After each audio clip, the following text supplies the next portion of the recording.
Labas, sveikinuosi su tavim, šiandien jau 5-oje penktadienio pokalbių laidelėje. Ir šiandien man tokia šventė, nes kaip tik prasideda 5 metai, kai praktikuoju pagal Hypercube metodiką žmogaus vidinių resursų valdymo. Ir vakar pristačiau kursą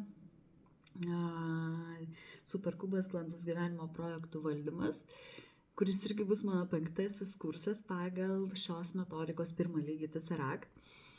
Ir šiandien noriu pakalbėti apie keletą dalykų. Tai vienas dalykas apie savo atradimus su šia metodika, kitas dalykas apie svarbą praktikuoti ir integruoti dalykus į savo gyvenimą. Ir dar vienas dalykas, tai citata, nuo kurios noriu pradėti, kad investuokite savo laiką į dalykus, kurie ir toliau duos grąžą dar ilgai po to, kai jį investuosite, pasakęs Samas Ovensas. Ir aš labai jam pritariu šitoje vietoje, nes svarbiausia investicija yra, sakoma, investicija į save. Kodėl? Todėl, kad jeigu tu investuoji į save,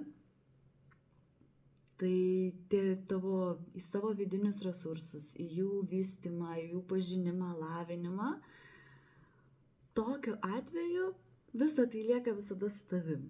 Jeigu tu investuoji į kažkokius įspūdžius, patyrimus, tai irgi labai fainai įspūdžiai, patyrimai lieka su tavim. Jeigu tu investuoji į kažkokius daiktus, jie lygiai taip pat tarnauja galbūt ilgaamžiškai tau, bet tam tikri dalykai yra nuostabus, kurie gali veikti tavo gyvenimo kokybę. Taigi, būtent Tesseract metodika yra žmonėms, kurie nori investuoti į savo gyvenimo kokybę. Ir tai yra smagu, kad jeigu žmogus mato, kad nori, kad jam yra įdomu, kažkokie tai nauji dalykai, naujos kokybės, tada jis gali investuoti tai savo laiką. Ir po to grąža, kurią tu gauni, įgyjęs tam tikrus įgūdžius, tai yra bet kokių kursų, bet kokio asmeninio augimo, tobulėjimo, bet kokių įgūdžių dėka, jinai tau integruojasi taip, kad tu jau po kurio laiko galvoji, kad geras, bet tai visada tai buvo, o kažkada taip nebuvo. Ir dėl to būna labai smagu pamatyti, kartais prisiminti save, koks buvai anksčiau, arba pamatyti žmonės, kurie, geras, jie tai šito visai neturi, jie apie tai net nesupranta, apie ką aš kalbu, nes jie šitoje vietoje nesigilino, nesidomėjo, nepraktikavo ir per tai gali pamatyti, geras, kiek aš daug šitoje vietoje padariau, kaip puikiai tai pas mane veikia, ne tam, kad pasilyginti, kad aš esu geresnis už kitus, bet tam, kad pamatyti savo įdėto indėlio grąžą ir rezultatą, nes mes labai norim matyti, kad tai, ką mes investuojam, atsiperka. Tai labiausiai atsiperka, mano požiūriu, pagal šitą metodiką, tokie keletas dalykų. Tai, kad investicija į savo vidinius resursus, į gebėjimą juos suaktyvinti, sužadinti, tada, kai tu to nori, tada, kai tau tai yra svarbu ir aktualu.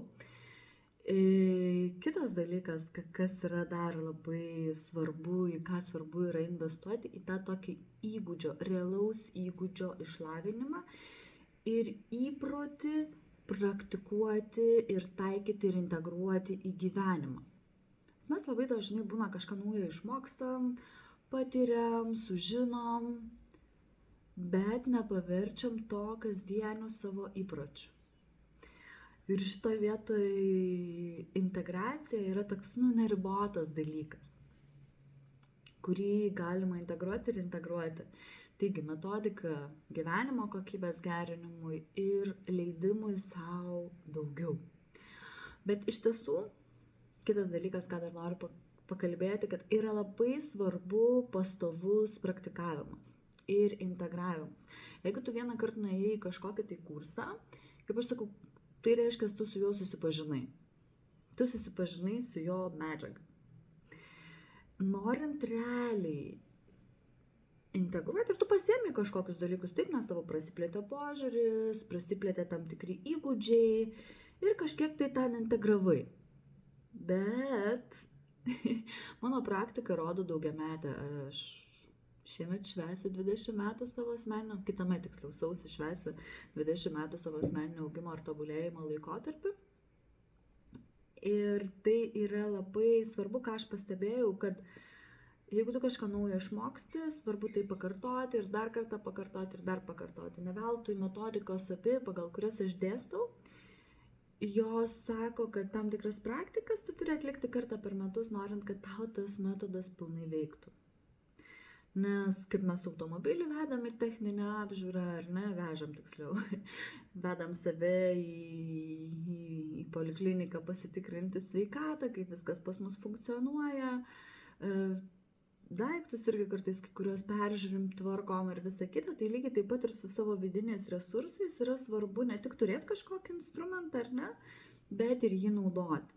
Lygiai tas pats kaip namuose, tarkim, apie virtuvę, ar ne? Jeigu aš turiu virtuvėj daug įvairių nuostabiausių, pačių geriausių, pačių brangiausių visokių technikų, tai klausimas, kiek iš jų aš naudoju kasdieniai savo veikloje.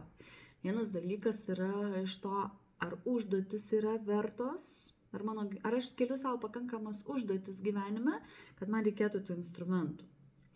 Kitas dalykas, ar aš suprantu, kad aš galiu jais pasinaudoti. Ir aš jau neseniai dalinaus tokių pasidalinimu, kad yra tam tikros praktikos, kuris dar aš pati matau, kad, tarkim, įsivaizduokim, tu turi virtuvės kombainą, kuris maišo, tu turi mikserį, tu turi tą plaktuvą, paprastą tokį rankinį, tu turi šakutę, bet kai tau reikia suplakti kiaušinį, tu nežinai, ką daryti. Ir būna tokių kurioziškų gyvenime situacijų, nes, tarkim, tu niekada neplakiai kiaušinio ir nežinai, kurį iš tų instrumentų reikia naudoti. Toks primityvus ir paprastas pavyzdys, bet jis parodo tokį gilų dalyką, kad kartais mes turim instrumentą, bet nesugalvojam, kad galim jį panaudoti. Dėl to šita vieta irgi yra svarbi ir yra faina, todėl dalyvauti grupėse, mokymuose, yra dėl to smagu pakartoti kursą, nes kurso pakartojimas dažnai duoda tokį įtvirtinimą žinių. Aš pati esu kai kurios kursus lankiusi savo gyvenime net po keletą kartų ir asistavusi juose ir pati mokinusi ir kuo daugiau aš būnu su tuo metodu vienu, nebūtina turėti 100 000 metodų, užtenka kartais 1, 2, 3 ar kažkiek tai ten tų metodų, kurios jauti, kad dabar šito metodo praktikavimas man duos naują lygmenį pasiekimo, naują lygmenį įvaldymo, naują lygmenį išspręsti tiems vidiniams ir išoriniams klausimams gyvenime, kuriuos aš šiuo metu sprendžiu. Taigi, repeticija es mater studiorum, jeigu aš neklystu ir taip teisingai skamba latiniškai, bet kartojimas yra mokslų motina. Dėl to pasikartoti, dar kartą pasidaryti, ar su instruktorium, ar individualiai, praktikas yra svarbu. Nes kitu atveju mūsų tas įgūdis, jis toks kažkur nusimuilina. Ir lieka tokia, padariau. Bet ar iš tiesų padarėjai? Ar tik tai apie tai pagalvojai? Tai va šitas vienas iš tokių esminių įgūdžių, ką man davė Hyperkubas metodika, žmogaus vidinių resursų valdymo metodika Hyperkube ir jos skirtingi lygiai. Nes šita metodika turi daug lygių. Aš pati 4 metus jau aktyviai šitą metodiką domiuosi, praktikuoju ir dar pati nesu baigus visų lygių, kuriuos įmanoma pasibaigti. Nes žmogaus galimybės yra neribotos ir vystymasis yra neribotas. Esminis dalykas, kiek tu nori šiuo metu gyvenime, ko tau reikia ir kas tau yra įdomu. Tai šita metodika sako, kad jinai yra skirta tiems, kas nori sau leisti daugiau. Tai kai aš prieš 5 metus vasarą sodyboje jėgos vieta, kuri vadinasi, sutikau Tomą, sakau, Tomai, kažką girdėjau, tu ten organizuoji. Ir tai jau kažkas ten, kažkokį tu ten kursą vedi. Kas ten per kursas? Ir Tomas man tą papasakojo, kas per kursą, sakau, bet aš nenoriu eiti į rusų kalbą. Tai aš turėjau tiek motivacijos, kaip visada, jeigu aš kažko labai noriu, tai manifestuoti, ketinimo gali laikyti, turiu šitą įgūdį. Ir jį nuolat lavinu. Ir sakau, tai gerai, tada padarom lietuvišką grupę, nes aš noriu šitą kursą pasibaigti lietuviškai. Tai pirmas lygis buvo Tessaraktas, kuris yra skirtas vaizduotėjai, dėmesiui valdyti.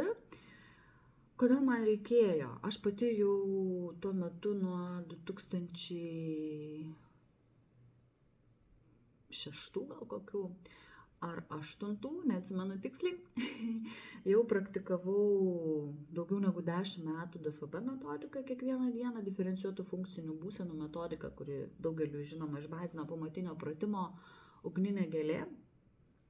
Ir pagal šią metodiką aš buvau priėjus tam tikras ribas, kur man reikėjo naujo įspūdžio, naujo suvokimo, aš keliau savo tam tikrus vidinius klausimus, su kuriuos man reikėjo atsakymų, kaip judėti tam tikrose vietose toliau. Ir tie klausimai buvo susiję su erdviniu valdymusi mano atveju. Tai ką aš ir gavau jau pirmo to lygio dėka, pirmo kurso dėka Tessarakto, aš gavau konkretesnį valdymąsi erdvėje. Tai reiškia, aš pradėjau galėti aiškiai ir konkrečiai apčiuopti ribas savo erdvinės. Ir matyti, kur aš realiai darau poveikį, o kur tai tik fantazija, kur viskas vyksta tik manyje, o kur aš realiai veikiu. Pasaulyje kažkokį tai poveikį darau. Ir lygiai taip pat labai gražus yra šito metodikoje ir tam pirmam lygiai yra labai graži praktika, kuri padeda iš tiesų ne dėl kitų, o dėl savęs atrasti tavo ribas. Ką tu gali. Ir kai tu žinai, ką tu gali nuo tos vietos atsispirti ir judėti toliau. Nes jeigu tu nežinai, kur tavo ribos, poveikio, gebėjimo save valdyti, gebėjimo struktūruoti savo gyvenimą, o turi tokia biškį paplaukusi įsivaizdavimą, paplaukusi tokia fantazija apie save, savo gebėjimus ir savo įgūdžius, neturi realaus vaizdo, tai tokiu atveju tu esi toks, sunku tau tobulėti ir sunku tau augti toliau. O jeigu tu gali konkrečiai, tiksliai nusistatyti, kad aha, va čia mano riba, tada tu tą ribą po truputį gali plėsti. Ir jeigu tu žinai, kurioje nevietoj, tu tau hop, tada dar kelis procentus pastangos, dar kelis procentus pastangos, dar kelis procentus pastangos ir jauti, kad išsiplėtai. Jau gali daryti labai labai realų ir fainą poveikį savo vidiniai erdvei, išoriniai erdvei, aplinkybėms. Tai vat. Tada kitas dalykas - rezonansas, kuris tapo ne tokiu paplaukusiu pojūčiu, kad aš viską jaučiu, viską girdžiu, viską matau, o labai realus skirtumas, kiek aš noriu girdėti, kokiose ribose aš šiuo metu savęs klausau, kokiose ribose aš klausau pasaulio, ar aš iš tiesų rezonuoju, ar vėlgi tik tai tokia. Parezonuosiu. Tai jeigu aš iš tiesų surezonuoju su žmogum, aš turiu labai konkrečius parametrus, kaip aš galiu matyti, jausti, nes Tessaraktas, kuo jis yra labai fainas, tai yra erdvinis instrumentas. Tai reiškia, trimatis erdvinis instrumentas ir mes mokomės jo dėka, jį valdyti mokomės ir to valdymo dėka mes pradedam labai daug įvairių dalykų apčiuopti savo gyvenime ir matyti, kur ten ta riba, kur tai yra fantazija, kur tai yra realus poveikis, kur tai yra realus girdėjimas, nes irgi klausimas, gebėjimas klausytis kito žmogaus, situacijos ir taip toliau yra labai labai svarbus dalykas. Ir tada atsiranda galimybė realiai rinktis, su kuo tu šiuo metu rezonuoji. Ir neužsidarant pasirinkti, kad tu nerezonuoji, kad tu šiuo metu negirdi to. To pavyzdžiui, man buvo tokia situacija, kai man skambina draugė, sako, ar tu žinai, kas ten nutiko? Sakau, ne, dar nežinau ir nelabai noriu to šiuo metu girdėti, nes pas mane vyksta vidinis procesas, kurį aš noriu užbaigti, kuriame aš noriu išbūti, kurį aš noriu pilnai patirti ir šiuo metu nenoriu girdėti aplinkinio pasaulio. Ir tai buvo toks momentas ir aš taip sakau, o ten buvo labai toks didelis įvykis, taip vadinamas rezonansinis įvykis, kuris sukrėtė visą Lietuvą. Ir aš taip klausiu, kad ne, šiuo metu aš nenoriu to girdėti ir nenoriu su to būti. O po to praėjo kiek laiko, baigėsi mano vidinis procesas ir aš jaučiu, dabar jau aš turiu norą išgirsti, kas ten vyksta, kaip žmonės dėl to jaučiasi, kokia bendrai visa situacija Lietuvoje, mieste, kas darosi. Ir tas yra labai smagu, kad tu gali valdyti, gali įsijungti, būti tame bendrame visame lauke. Bet jeigu tu nenori to, jeigu tu jauti poreikį būti tik tai savo erdvėje, arba tik tai su kažkeliais žmonėm erdvėje, arba kažkokios situacijos erdvėje, labai gražiai gali, net neužsidarai, bet atriboji tiek, kiek tu nori girdėti. Ir tada, kai yra tos aiškios ribos, jos labai smagiai duoda tokį jausmą, kad aš esu šeimininkas. Aš netgi galiu rinktis, kiek ir kokios gyvenimo aplinkybės mane šiuo metu įtakos. Nes aišku, pasaulis yra, jis kinta, jis gyvas, jame vyksta įvykiai vyksta tavo artimųjų gyvenime, mano artimųjų gyvenime, mano rajone, kuriame aš gyvenu. Tarkim, pavyzdžiui, buvo čia dabar neseniai toks dalykas, kad aš gyvenu savo gyvenimą savo rajone ir staiga Facebook'e matau tas visas žinutes, kad kažkas nesaugu. Nesaugumas, visokie ten užpuolimai mano rajone. Ir aš taip įsiklausau ir girdžiu tą visą bendrą baimę, savo baimę, kuri kyla dėl mano nesaugumo, nes iki šiol aš buvau visiškai saugi ir vaikščiodavau, kada norėdavau vidurį nakties išeidavau pasivaikščioti ir maniau, kad mano rajonas yra be galo saugus. Pasiklausus dabartinių įvykių, aš girdžiu, kad tas saugumas kažkiek tai reikia pasidėlioti, nes reikia girdėti bendrą situaciją ir matyti, kas vyksta, kad aš galėčiau įskaityti tos procesus, nes jeigu aš dabar jau norėsiu eiti naktį pasivaikščioti, aš turėsiu įskaityti tam tikrus dalykus, einant būti dėmesingesnė, atidesnė, labiau stebėti žmonės, kurie yra aplink mane. Nes tai nebėra taip, kad išėjau savo ir vaikštau ramiai, taip lyg tai būtų visiškai saugu. Yra tam tikri dalykai pakitę ir man reikia tą gyvai girdėti. Nes jeigu aš kažkada pasivaikščiojau, ar ne, prieš kelis metus, ar ten prieš kelis mėnesius, vaikščiodavau ir čia būdavo saugu, tai vėlgi aš turiu išgirsti bendrą situaciją, ar vis dar yra saugu. Nes viskas gali bet kurią dieną pasikeisti išorinėse aplinkybėse. Ir dėl to tada reikia ir viduje atsireguliuoti. Tai yra svarbu galėti tą išgirsti, bet aš neturiu dabar visada gyventi baimėje, ar ne? Dėl to, kad mano rajonas tapo mažiau saugus. Arba jis vėl galbūt tapo visiškai saugus, nes, kiek girdėjau, pagavo tą žmogų, kuris ten darė nusikaltimus. Bet aš negaliu gyventi baimiai nuolatiniai, visada, ar ne? Ir sėdėti namuose ir bijoti. Baisu. Aš turiu integruoti tą, kas vyksta aplink mane, bet tuo pačiu neįsitraukti tiek daug, kad man visiškai neliktų erdvės, laiko ir buvimo su savimi. Taigi, kitas dalykas, kas yra labai smagu visam šitam apie pirmą lygį dar šiek tiek noriu pasidalinti tokius esminius dalykus, kad jau prasidėjo atsiverti erdvinio ir apimtinio mąstymo galimybės. Tai reiškia, aš galiu ne tik tai linijiniu būdu susidėlioti kažkas tai mintis, bet ir pagauti apimtis, mokėti jomis operuoti, veikti, įskaityti daugiau visokių niuansų ir taip toliau. Ir tai yra labai konkretu vėlgi. Ko man patinka raktas ir visa hiperkubė metodika, kad jinai yra padaryta ant geometrijos, kuri labai faina tuo, kad neturi jokių šitųgi jokių dvasinių, religinių ar reikalavimų gyvenimo būdui, kaip tu gali gyventi, nes, kvadratas yra kvadratas, trikampis yra trikampis, kad ir kur tu jį be padėtum, ar ne? Ir jie neturi kažkas tai simbolių už savęs, kurie būtinai reiškia kažką, tai tu gali pats visiškai užpildyti savo turiniu, užpildyti savo kokybėm ir savo unikalumu ir tuo dalyku, kur tai taikai.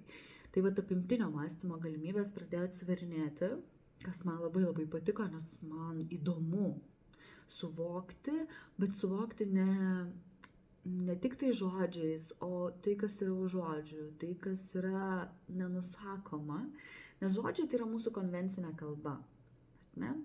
Ir daug ką mes galim pasakyti, mes juos naudojam tam, kad kiti mūsų suprastų. O su savim nebūtina netgi bendrauti žodžiais. Nors, dėl to, kad mes įprantam tai bendrauti su kitais, dažnai mes įprantam viduje su savim irgi bendrauti žodžiais. Ir pradėjo atsirasti tas gylis, kad tu patiri, išgyveni ir tam tikrų dalykų jau net negali įžodinti, bet jauti, kad tai vyksta, jauti, kad tai kinta, jauti, pergyveni, patiri. Tai tas platumas vidinio to spektro, jis yra begalinis ir būtent šita metodika, kadangi jinai turi daug lygių, jinai ten veda į vis subtilesnius ir gilesnius dalykus. Aišku, ta vadinama buitinė magija, tokius mažų paprastų dalykų, panorėjau, atsiradau, bet vakar, pavyzdžiui, turėjau tokį fainą dalyką, užsiregistravo pas mane žmogus į kursą ir vardą tik tai parašė, pavardė man jau buvo visiškai negirdėta ir jis kursą pristatymą prisijungęs, nieko nepasakė, tik tai parašė kelis sakinius, o po to, žodžiu, taip ir neįsijungė vaizdo, tai aš jo nei pamačiau, nei išgirdau ir finale, praėjus tam pristatymui, jis man skambina, pasakyti, kad nori lankyti kursą. Ir aš sakau, tai tu čia šitas žmogus, kuris buvo užsislapstinęs ir taip toliau ir susiejau, bet kas įdomu, kad susiejau ne tada, kai jis man skambino, bet po pristatymo praėjo tam tikras laikas ir aš žiūrėjau dar į sąrašą žmonių, atsakinėjau ten dar į klausimus visiems, siunčiau laiškus ir video įrašą ir jaučiu, šitas vardas yra apie šitą žmogų. Nors iki tol aš net negalėjau susijęti. Tai reiškia, tu gali nuskaityti tą informaciją, net kai žmogus to, tu nepamatėjai, tu turi tik tai vardą ir susijęti su vardu, kai tu iš elektroninio pašto negali atskirti pavardės ir nežinai, kas tai per žmogus, plius žinai kitą pavardę visai susijęti, tai man labai šitas buvo toks, geras, tikrai intuicija veikia. Ir jinai veikia visiškai dar kitais nenusakomais būdais, kad tu susieji, pajauti, supranti. Tai kas yra labai svarbu, kad šitoje vietoje ta intuicija reikia mokintis pasitikėti. Nes dažnai mes labai dažnai daug ką jaučiam, labai dažnai turim tą tokį, taip, bet dėja ir tuo mes ne iki galo pasitikim ir dėl to ne iki galo tai mums paskui ir veikia, nes mes paskui tų mažų signalų net neatkreipiam į juos dėmesį. Tai tai intuicija pradėjo veikti dar stipriau pas mane, man ir šiaip labai labai įdomu daugelį gyvenimo sričių intuicija. Tai įgijau gebėjimą struktūruoti save ir savo gyvenimo projektus apimtiniu būdu. Tai būtent apie tai ir dalinuosi kurse, kaip tai galima daryti, kad ne tik tai susirašyti linijinius tikslus ir susidėlioti ir pasimesti tame chaose visame, kas vyksta, bet kai tu susistruktūruoji apimtiniu būdu, tu jauti visai kitokį poveikį tam dalykui, tu esi visai kitaip ir veikia tas kitaip, nes jeigu yra skirtumas ar ne tarp užrašyto žodžio, tarp piešinio, tarkim metis, ar ne, vienas dalykas, jeigu aš užrašau tą žodį, kitas dalykas, jeigu aš jums parodau piešinį, trečias dalykas, jeigu aš jums parodau video, kur jau tas medis juda, gyvas, visi lapeliai juda. Ir dar kitas dalykas, jeigu jūs realiai, aš jūs nuvedu prie to medžio, ne? Patyrimo lygmuo kinta. Vienas dalykas tai yra žodis, paveikslėlis, apimtinis įsivaizdavimas arba vaizdo perdavimas, ir kitas dalykas gyvas patyrimas, buvimas ten, kur tai šiuo metu ir vyksta, kur ir auga tas medis. Tai va, dėl to tas struktūravimas apimtiniu būdu yra geras. Ir ko daugiau, kur daugiau visko žodyje medis, paveikslėlyje, video ar gyvam buvime ten, toj vietoj. Tai žinoma, kad daugiausiai apimties informacijos ir visko yra tada, kai tu gyvai patiri, esi tame erdviniam. Ir dar jeigu tu gali įjungti savo dėmesio diapazoną, taip, kad tu gali apimti visą tą medį, tavo patyrimas yra visai kito lygmens, negu tik tai paskaičių žodį medis.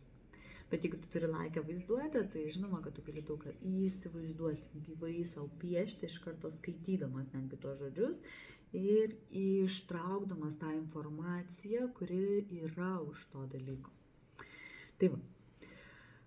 Pagrindiniai mano turbūt tokie atradimai ir dar daugiau galėčiau dalintis su pirmu Tesseract lygiu, su pirmu hiperkubio metodikos lygiu Tesseract, antrame lygyje, kuris neįmanomas be pirmo lygmens, o trečias neįmanomas be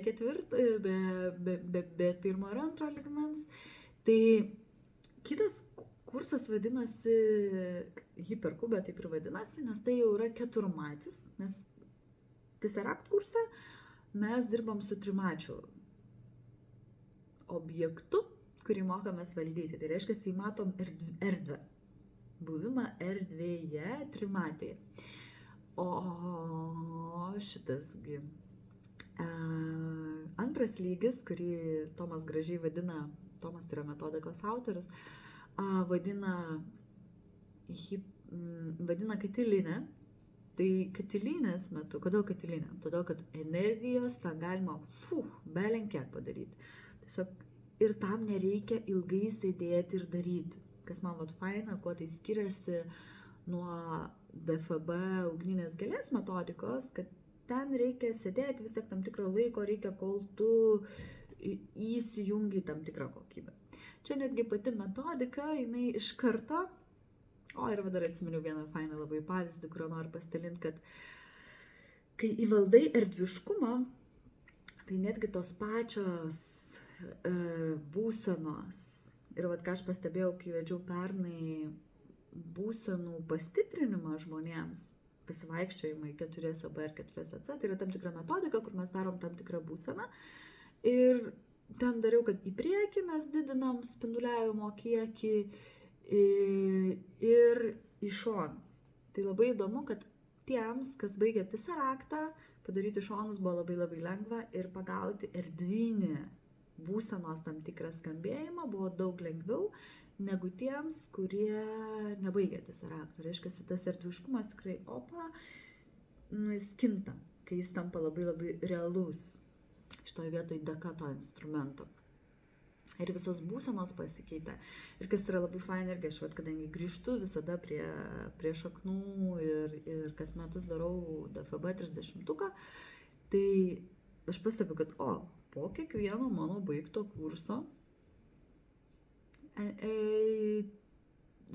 hiperkub metodikos, mano kokybė ugninės gėlės darymo, jinai įgauna visai kitą laipsnį, visai kitą lygį. Tai va, o grįžtam prie katilinės.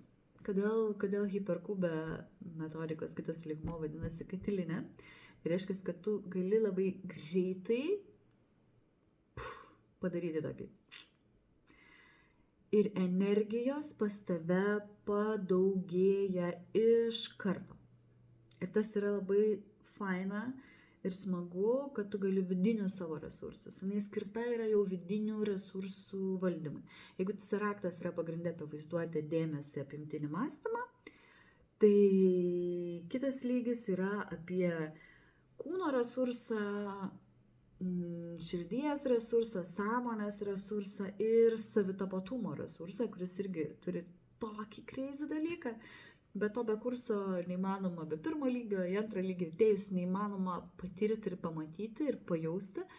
Tai, bet ten yra toks, wow, visiškai geras, o galima ir taip, tai taip galima. Ir tai vat, energijos resursus padeda pažadinti. Ir to dėka, kuo tu daugiau energijos turi, tuo tu turi daugiau galimybės savo vidiniams ir išoriniams veiksmams. O tada jau sekantis lygiai prasideda labai toks subtilus tyrinėjimas.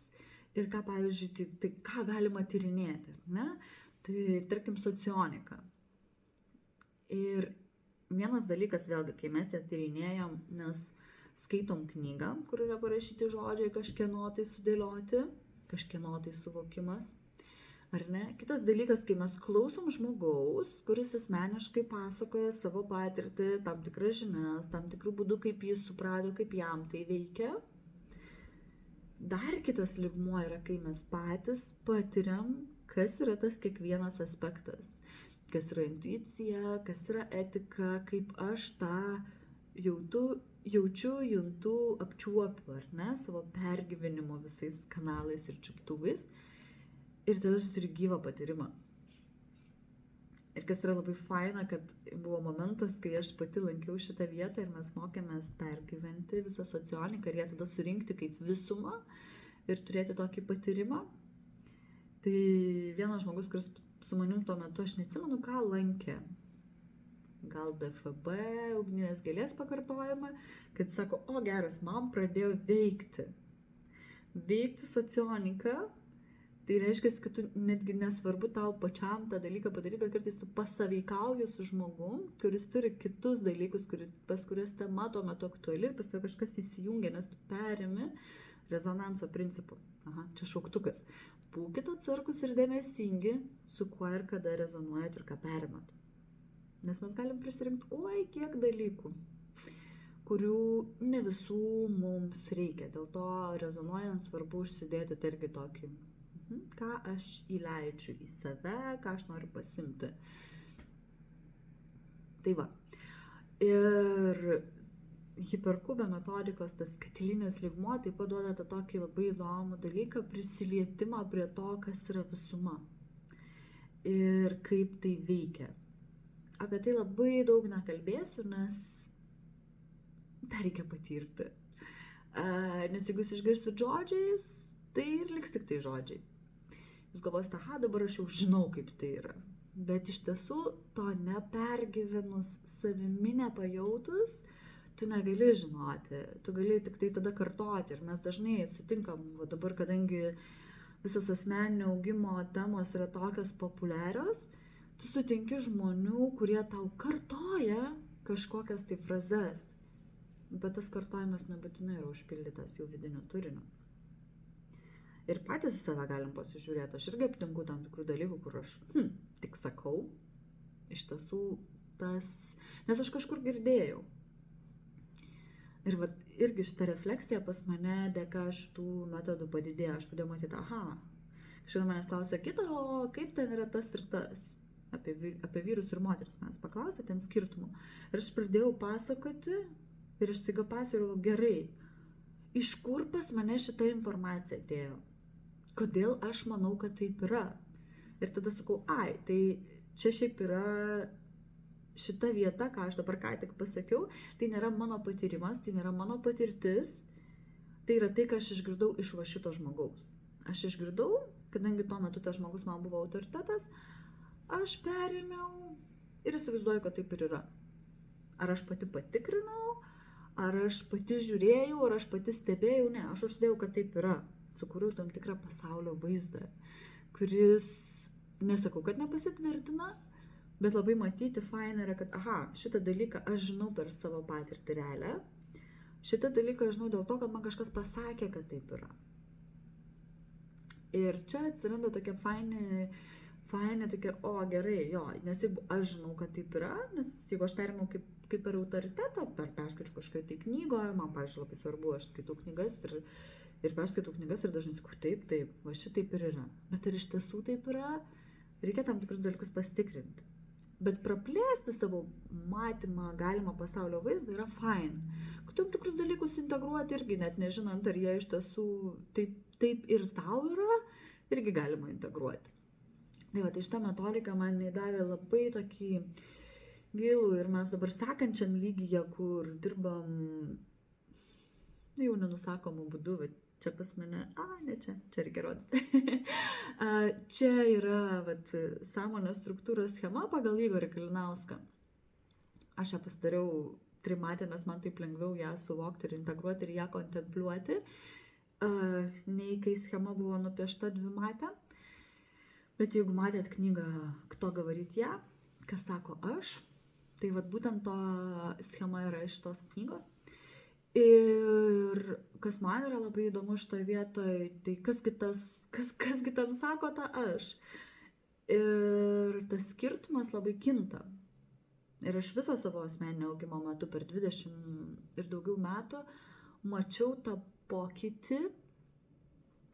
Ir kas ten aš. Ir aš atsimenu vieną kartą pas mane per kursą.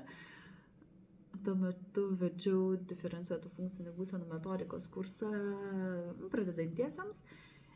Ir žmogus atėjo, aš tam pasakoju apie aš koncepciją, savęs suvokimą, ir jie taip sako, tai gerai, o tai kas tas aš? Ir aš tuo metu buvau tokioje vietoje, kur dar ir dabar esu toje vietoje, kur kas sako aš, dar tik pakeliui, bet jaučiu jau artėja. O tuo metu aš sakiau, aš šiuo metu save suvokiu kaip meilę. Ir tai buvo labai gražus ir labai šiltas etapas, kai aš sakiau, aš esu meilė. Toks buvo mano matymas, kas aš esu. Ir tas matymas nuolat kinta. Jeigu tu augi ir tobulėjai, tavo aš koncepcija ir savęs suvokimas yra pastovus nuolatinis procesas, kuris nuolat kinta. Tai gal jau šiandien užteks, nes nežinau, kiek dar galite suprasti tą, ką sakau, kiek galite patirti, labai rekomenduoju, jeigu perklausėt labai klausydamėsi tik tai žodžiais iki šitos vietos, ką sakiau, tai paklausykit dar kartą, pabandydami pagauti apimtį, apie ką aš šneku, pabandykit pasiklausyti, kaip ten sako už žodžių, ne tai, ką sakau, o ką noriu pasakyti, netgi ne tai, ką noriu pasakyti, o tai, kuo noriu pasidalinti. Tai toks mano pasidalinimas apie šitą nuostabią metodiką. Taigi, jeigu tu nori sau leisti daugiau vidinių atradimų, gebėjimo tiksliau koncentruočiau veikti išorinėse situacijose, nes aš labai šitam savo gyvenimo etape viską dėjau į savo vidų ir dirbau viduje, ir man buvo labai įdomu vidus, tai pas mane yra atradimai iš paskutinių mano 4 metų su šitą metodiką yra labai apie vidų. Bet labai taip pat daug yra nuostabių pavyzdžių, kaip žmonės veikloje tą naudoja, taiko ir sako, aš be šitos metodikos niekaip neišgyvenčiau dabartinių savo gyvenimo etapų, kai aš turiu tiek daug visko padaryti. Taigi galima investuoti į vidų, galima investuoti į išorę, kiekvienas ten, kur jūs pats nori. Ir tik tai jums patiems nuspręsti, kur tai daryti. Taigi, jeigu įdomu apie šitą metodiką daugiau, yra puslapis hiperkube.lt, tai ten taip trumpai aprašyta apie jos lygius, o jeigu norit praktikuoti, tai aš labai kviečiu į savo kursą, kurį dabar parengiau pagal šią metodiką, ir mes startuojam spalio 12 dieną. Čia ir bus įvadinis pirmas susitikimas, kuriame dar galima sudalyvauti nemokamai ir paragauti to kurso, paragauti pirmų esminių tokių užuominų į tai, ką mes turėsim. Pats kursas bus ilgas, 12 užsiėmimų, kartą per savaitę, jam bus skirti, turėsit užduotis namų darbams, tų namų darbų turėsit daryti minimum valandą per dieną, bet tai bus sujungta su veikla. Tai reiškia, jums nereikės atskirai skirti laiko, dalį laiko galėsit skirti atskirai, o didžiąją dalį reikės jau iškart integruoti. Ko šitą metodiką man irgi labai faina, nes tau nereikia atskirai praktikavimui skirti laiko. Tai jeigu tu praktikuoji čia ir dabar iš karto, tai labai gerai integruojasi į tavo gyvenimą. Tai va. Tuo norėjau pasidalinti šiandien. Nuorodą, kaip registruotis į kurso pirmąjį vadinį užsiėmimą pridėsiu. Jeigu įdomu, labai tavęs laukiu. Iki pasimatymo penktadienio pokalbių laidelėse arba kurse. Iki.